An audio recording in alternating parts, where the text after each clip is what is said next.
ಆತ್ಮೀಯ ಸಾಧಕರೇ, ಭಾಗ 1 ಇದೇ ಚಾನಲ್ನಲ್ಲಿ ವಿಡಿಯೋ ಅಪ್ಲೋಡ್ ಆಗಿದೆ. ಅದನ್ನು ನೋಡಿದ ನಂತರ ಭಾಗ 2 ನೋಡಲು ಕೋರಿದೆ. ಉಪ್ಪಿಲ್ಲದಂಗೆನೆ ಅಡಿಗೆಯನ್ನ ಮಾಡ್ಬಿಡ್ರಿ. ನಿಮ್ಮ 1 ಟೀ ಸ್ಪೂನ್ ಒಂದು ದಿನಕ್ಕೆ ಇರೋದನ್ನ 3 ಡಿವಿಷನ್ ಮಾಡ್ಕೊಳ್ರಿ.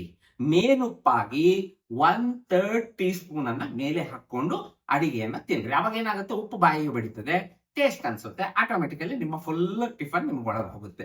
ಮಧ್ಯಾಹ್ನದ ಊಟದಲ್ಲಿ 1/3 ಟೀ ಸ್ಪೂನ್ ಆಫ್ ಸಾಲ್ಟ್ ಅನ್ನ ಮೇಲುಪ್ಪಾಗಿ ಬಳಸ್ಕೊಂಡು ತಗೊಳ್ರಿ. ರಾತ್ರಿಗೂ ಅದೇ ರೀತಿಯಲ್ಲಿ, ಅಂದ್ರೆ 3 ಹೊತ್ತಿನ ಊಟ ಸೇರಿ ನೀವು ಒಂದು ದಿನಕ್ಕೆ 5 ಗ್ರಾಮ್ ಅಷ್ಟು ಮಾತ್ರ ಕನ್ಸಂಪ್ಷನ್ ಮಾಡ್ತೀವಿ. ಇನ್ನು ಕಡಿಮೆ ಮಾಡಿದ್ರೆ ಏನೂ ತೊಂದರೆ ಆಗೋದಿಲ್ಲ ರೀ. ನೀವು ತಗೊಳ್ತಕ್ಕಂಥ ಸಸಿ ತರಕಾರಿ ಮತ್ತು ಹಣ್ಣುಗಳಲ್ಲಿ ಬೇಕಾದಷ್ಟು ಸೋಡಿಯಂನ ಕಂಟೆಂಟ್ ಇದೆ.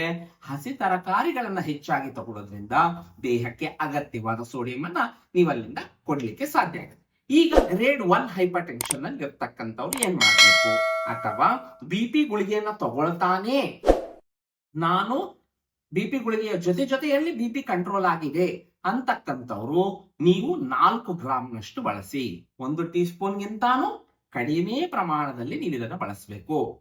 ಗ್ರೇಡ್ 2 ಹೈಪರ್ ಟೆನ್ಷನ್ ನಲ್ಲಿರೋರು ನೀವು ನೆನ್ಪಿಟ್ಕೊಳ್ರಿ, ಎಷ್ಟು ಸಾಧ್ಯ ಅಷ್ಟು ಕಡಿಮೆ ಮಾಡಬೇಕು. ಅಂದರೆ 3 ಗ್ರಾಮ್ನ ಒಳಗಾಗಿ 2.5 ಗ್ರಾಮ್, 2.5 ಗ್ರಾಮ್ ಅಂದರೆ ಅರ್ಧ ಟೀ ಸ್ಪೂನ್ ನಷ್ಟು ಮಾತ್ರ ಬಳಸ್ತಕ್ಕಂಥದ್ದು.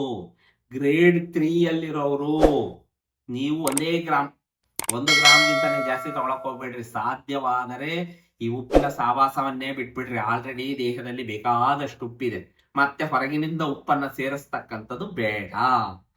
ನಿಮ್ಮೆಲ್ಲರಿಗೂ ಒಂದು ಕ್ವಶನ್ ಬರ್ಬೋದು, ಸರ್ ಇದರಲ್ಲಿ ಏನ್ ಚಿಕಿತ್ಸೆ ಇದೆ, ಯಾಕೆ ಉಪ್ಪನ್ನ ನಾನು ಬಳಸಬಾರದು, ಉಪ್ಪಿನಿಂದ ನನಗೆ ಹೈಪರ್ ಟೆನ್ಷನ್ ಬರುತ್ತಾ? ಉಪ್ಪಿನಿಂದ ಹೈಪರ್ ಟೆನ್ಷನ್ ಬರಲ್ಲ. BP ಇರೋರಲ್ಲಿ ಉಪ್ಪು BPಯ ಪ್ರಮಾಣವನ್ನ ಬಹಳ ಚೆನ್ನಾಗಿ ಜಾಸ್ತಿ ಮಾಡುತ್ತೇರಿ. ಹೆಂಗೆ? ನಾನು ಉಪ್ಪನ್ನ ಏನು ತಗೊಳ್ತೀನೋ, ಉಪ್ಪಿನ ಪದಾರ್ಥಗಳನ್ನ ಏನು ತಿಂತೇನೋ, ತಿಂದಿರ್ತಕ್ಕಂತಹ ಉಪ್ಪು ನನ್ನ ಅನ್ನನಾಳದ ಮುಖಾಂತರವಾಗಿ ಜಠರಕ್ಕೆ ಬಂದು ಸೇರುತ್ತೆ, ಸಣ್ಣ ಕರಳಿಗೆ ಹೋಗುತ್ತೆ, ಸಣ್ಣ ಕರಳಿನಿಂದ ಹೀರಲ್ಪಟ್ಟು ಡೈರೆಕ್ಟ್ ಆಗಿ ಸಾಲ್ಟ್ ವಾಟರ್ ಸಾಲ್ಯುಬಲ್ ಆಗಿರೋದ್ರಿಂದ ರಕ್ತವನ್ನ ಸೇರುತ್ತೆ. ರಕ್ತ ಇರುತ್ತೆ, ರಕ್ತ ನಾಳಗಳಲ್ಲಿ ಇರುತ್ತೆ. ರಕ್ತ ನಾಳದ ಒಳಗೆ ಸೋಡಿಯಂನ ಲೆವೆಲ್ ಜಾಸ್ತಿ ಆಗುತ್ತೆ. ನೆನ್ಪಿಟ್ಕೊಳ್ರಿ, ಹೈಪರ್ ಟೆನ್ಷನ್ ಅಂತ ಹೇಳಿದ್ರೆ ನಮ್ಮ ರಕ್ತನಾಳದ ಒಳಗೆ ಇರ್ತಕ್ಕಂತಹ ಒತ್ತಡ ನನ್ನ ರಕ್ತನಾಳದ ಗೋಡೆಗಳಿಗೆ ಬಡಿದು ಹೆಚ್ಚಾಗಿರುವುದರಿಂದ ಅದನ್ನ ನಾನು ಅಧಿಕ ರಕ್ತದೊತ್ತಡ ಅಂತ ಕರೀತಾ ಇದ್ದೇನೆ. ಇಲ್ಲೇನಾಯ್ತು, ನಾನು ತಗೊಂಡಂತಹ ಉಪ್ಪು ಬಂದು ರಕ್ತನಾಳದ ಒಳಗೆ ಸೇರಿದ ತಕ್ಷಣ ನಮ್ಮ ಸೋಡಿಯಂನ ಕೆಲಸ ಹೊರಗಿನಿಂದ ನೀರನ್ನ ಒಳಗೆ ಹೀರ್ತಕ್ಕಂಥದ್ದು. ರಕ್ತನಾಳದ ಒಳಗೆ ಎಕ್ಸ್ಟ್ರಾ ಸೆಲ್ಯುಲಾರ್ ಫ್ಲೂಯಿಡ್ ಅಲ್ಲಿ ಇರ್ತಕ್ಕಂತಹ ನೀರು ಬಂದು ರಕ್ತನಾಳದ ಒಳಗೆ ಸೇರುತ್ತೆ. ಯಾವಾಗ ರಕ್ತನಾಳದ ಒಳಗೆ ವಾಲ್ಯೂಮ್ ಅಥವಾ ರಕ್ತದ ಪ್ರಮಾಣ ಜಾಸ್ತಿ ಆಗುತ್ತೋ ಆ ಪ್ರೆಷರ್ ಇನ್ನೂ ಹೆಚ್ಚಾಗುತ್ತೆ. ಅದನ್ನ ರಕ್ತದೊತ್ತಡ ಅಂತ ಕರಿತೇವೆ. ನಾರ್ಮಲ್ ಆಗಿರೋರಲ್ಲಿ ನಾವು ಉಪ್ಪನ್ನ ತಗೊಂಡಾಗ ಹೆಚ್ಚಿನದಾದ ಉಪ್ಪನ್ನ ಕಿಡ್ನಿ ದೇಹದ ಮುಖಾಂತರ ಹೊರಹಾಕ್ತಕ್ಕಂಥ ಕೆಲಸವನ್ನ ಮಾಡುತ್ತೆ. ಆದರೆ ಅಧಿಕ ರಕ್ತದೊತ್ತಡ ಇರತಕ್ಕಂಥವರಲ್ಲಿ ಕಿಡ್ನಿಯೂ ಕೂಡ ಉಪ್ಪಿನ ಪ್ರಮಾಣವನ್ನು ಹೊರಗಾಕೋದಿಲ್ಲ. ಯಾಕೆ ಅನ್ನೋದು ನಾನು ನಿಮಗೆ ಹೇಳ್ತೇನೆ. ಯಾವಾಗ ನೀವು ಅಧಿಕ ರಕ್ತದೊತ್ತಡದ ಇರ್ತಕ್ಕಂಥವರಲ್ಲಿ ನೀವು ಚೆಕ್ ಮಾಡಿದಾಗ ಕಿಡ್ನಿಯ ಮುಖ್ಯವಾದ ಫಂಕ್ಷನ್ ಏನು ಅಂತ ಹೇಳಿದ್ರೆ, ನಮ್ಮ ರಕ್ತದಲ್ಲಿರ್ತಕ್ಕಂತಹ ವಾಟರ್ ಸಾಲ್ಯುಬಲ್ ಆದಂತಹ waste, urea, uric acid, creatine ಇವುಗಳನ್ನ ಹೊರ ಹಾಕ್ತಕ್ಕಂಥದ್ದು. ಯಾವಾಗ ಉಪ್ಪಿನ ಪ್ರಮಾಣ ಜಾಸ್ತಿ ಆಗಿರುತ್ತೋ ಅದನ್ನು ಕೂಡ ಅದು ಹೊರಗಾಕುತ್ತೆ.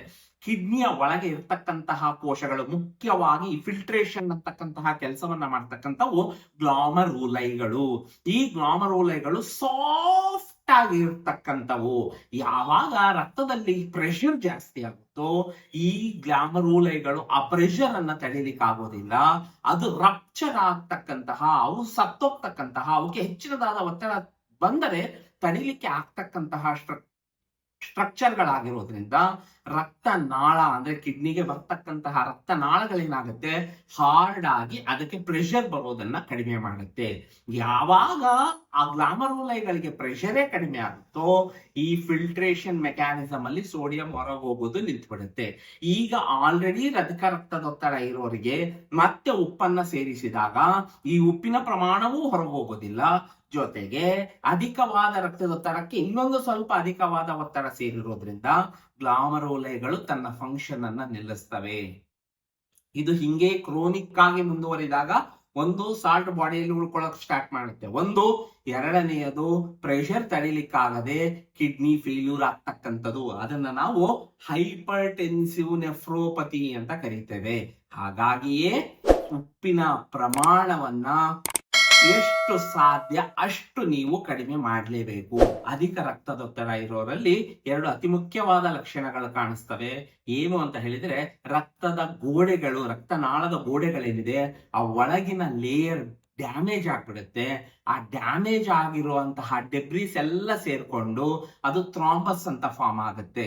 ಸಣ್ಣ ಸಣ್ಣ ವೆಸಲ್ಗಳು ರಪ್ಚರ್ ಆಗ್ಬಿಡ್ತವೆ, ಅದನ್ನೇ ನಾವು ಸ್ಟ್ರೋಕ್ ಅಂತ ಕರಿತೇವೆ.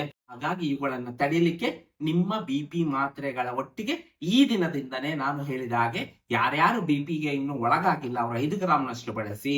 ಗ್ರೇಡ್ 1, ಗ್ರೇಡ್ 2, ಗ್ರೇಡ್ 3 ಅವರು 4, 3, 2 ಅಥವಾ 4, 2.5, 1 ಗ್ರಾಮ್ನಷ್ಟು ಉಪ್ಪನ್ನ ಬಳಸಿ ನೋಡ್ರಿ. 15ರಿಂದ 20 ದಿನದ ಒಳಗಾಗಿ ನಿಮ್ಮ ದೇಹದಲ್ಲಿ ಬದಲಾವಣೆ ಕಾಣಲಿಕ್ಕೆ ಸ್ಟಾರ್ಟ್ ಆಗುತ್ತೆ. ಈ ಬದಲಾವಣೆ ನಿಮ್ಮ ಮಹತ್ತರವಾದ ಜೀವನ ಶೈಲಿಯನ್ನ ಬದಲಾಯಿಸುತ್ತೆ. ಇದರ ಜೊತೆಯಲ್ಲಿ ಹೆಚ್ಚಿನ ಪೊಟ್ಯಾಷಿಯಂ ಇರ್ತಕ್ಕಂಥ ಆಹಾರಗಳು ಅಂದರೆ ಹೆಚ್ಚಿನ ತರಕಾರಿ ಹಣ್ಣುಗಳನ್ನ ಸೇವಿಸ್ರಿ ಅಂತ ಹೇಳ್ತಾ ಈ ದಿನದ ಈ ವಿಡಿಯೋವನ್ನ ಮುಗಿಸ್ತಾ ಇದ್ದೀನಿ. ಈ ವಿಡಿಯೋವನ್ನ ಬಹಳಷ್ಟು ಜನರಿಗೆ ಶೇರ್ ಮಾಡ್ರಿ. ಯಾಕಂತ ಹೇಳಿದ್ರೆ ಉಪ್ಪು ಕಡಿಮೆ ಮಾಡ್ರಿ ಅಂದ ತಕ್ಷಣ ಅದು ದೇಹದಲ್ಲಿ ಹೇಗೆ ಕೆಲಸ ಮಾಡುತ್ತೆ ಅಂತ ಬಹಳ ಜನಕ್ಕೆ ಗೊತ್ತಿರೋದಿಲ್ಲ. ಈ ವಿಡಿಯೋವನ್ನ ನೋಡಿ ಅವ್ರು ಪೂರ್ತಿಯಾಗಿ ತಿಳ್ಕೊಂಡ್ರು ಅಂತ ಹೇಳಿದ್ರೆ ನಾವು ಅವರಿಗೆ ಸರಿಯಾದ ಮಾಹಿತಿಯನ್ನ ಕೊಟ್ಟಂಗಾಗತ್ತೆ. ಧನ್ಯವಾದಗಳು.